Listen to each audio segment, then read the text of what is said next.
ನೀವೇನಾದ್ರು ನಂತರ ಪನ್ನೀರ್ ಲವರ್ಸ್ ಆಗಿದ್ದರೆ ಈ ಡಿಶ್ನ ಟ್ರೈ ಮಾಡಲೇಬೇಕು. ಮನೇಲಿರೋ ಕೆಲವು ಐಟಮ್ಸ್ ಜೊತೆ ಈ ಡಿಶ್ನ ಪ್ರಿಪೇರ್ ಮಾಡ್ಬೋದು. ಮಾಡೋದು ತುಂಬ ಈಸಿ.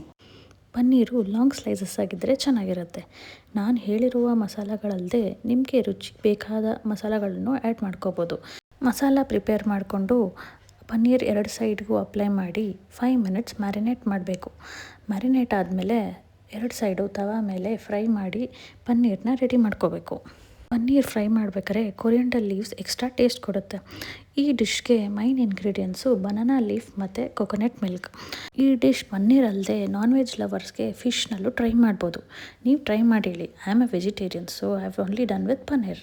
ತವಾ ಮೇಲೆ ಬನಾನಾ ಲೀಫ್, ಫ್ರೈಡ್ ಆಗಿರೋ ಪನ್ನೀರ್, ಕೊಕೊನಟ್ ಮಿಲ್ಕ್, ರುಚಿಗೆ ತಕ್ಕಷ್ಟು ಉಪ್ಪು ಮತ್ತು ಲಾಂಗ್ ಸ್ಲೈಸಸ್ ಆಗಿ ಗ್ರೀನ್ ಚಿಲ್ಲಿನ ಕಟ್ ಮಾಡಿ 10 ಮಿನಿಟ್ಸ್ ಲೋ ಫ್ಲೇಮಲ್ಲಿ ಕುಕ್ ಮಾಡಬೇಕು. ಪನ್ನೀರ್ ನಿರ್ವಹಣ ರೆಡಿ ಆಗುತ್ತೆ. ನಾವು ಬನಾನಾ ಲೀಫ್ ಇಲ್ಲ ಅಂತ ಸಿಲ್ವರ್ ಫಾಯಿಲಲ್ಲೂ ಟ್ರೈ ಮಾಡಿದ್ವಿ. ಸ್ವಲ್ಪ ಕ್ರಂಚಿ ಬಂತು, ಬಟ್ ಟೇಸ್ಟ್ ವೈಸ್ ಎರಡೂ ಸೇಮ್ ಇತ್ತು. ಸ್ವಲ್ಪ ಕ್ರಂಚಿ ಬೇಕಾಗೋರು ಸಿಲ್ವರ್ ಫಾಯಿಲಲ್ಲೂ ಟ್ರೈ ಮಾಡ್ಬೋದು. Thank you.